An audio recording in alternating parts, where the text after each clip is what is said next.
আজকের এই উঠান বৈঠকে উপস্থিত আছেন 2 নং 1 নং চর বিষ্ণুপুর ইউনিয়নের 9টি ওয়ার্ড থেকে আগত বাংলাদেশ আওয়ামী লীগের গণ্যমান্য ব্যক্তিবর্গ এবং আওয়ামী লীগ, যুবলীগ, ছাত্রলীগ, মহিলা আওয়ামী লীগের নেতৃবৃন্দ।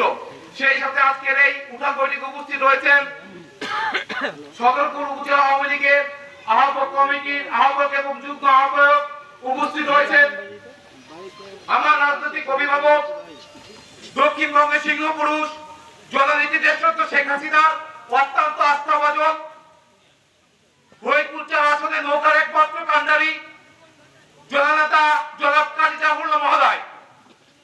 সবাইকে আমার ভালো লাগা ভালোবাসার সংগঠন, বঙ্গবন্ধু যৌবনের রক্তে রক্তাপে করা সংগঠন, শিক্ষা শান্তি আর পতাকা বাহিনী সংগঠন বাংলাদেশ ছাত্রলীগ সদরপুর উপজেলা শাখার পক্ষ থেকে রইল মুজিবের শুভেচ্ছা। সংগ্রামী সাথী ও বন্ধুগণ, আপনারা এর মধ্যে অবগত হয়েছেন যে আসন্ন দ্বাদশ নির্বাচন অতি সন্নিকটে। আসন্ন জাতীয় সংসদ নির্বাচন সামনে রেখে আমরা নৌকার জন্য কাজ করব, জননেত্রী দেশরত্ন শেখ হাসিনার হাতকে শক্তিশালী করার জন্য কাজ করব।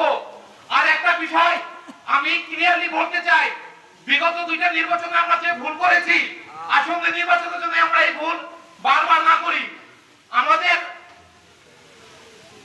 আমাদের এই আসলে স্বতন্ত্র যে এমপির উত্থান হয়েছে, আমাদের হাত ধরে যদি তার পতন হয়, আমরা তার পতন সুনিশ্চিত করবো ইনশাআল্লাহ। আমি আমার এই বলে সংক্ষিপ্ত বক্তব্য শেষ করছি। জয় বাংলা, জয় বঙ্গবন্ধু, জয় চর বিষ্ণুপুরবাসী।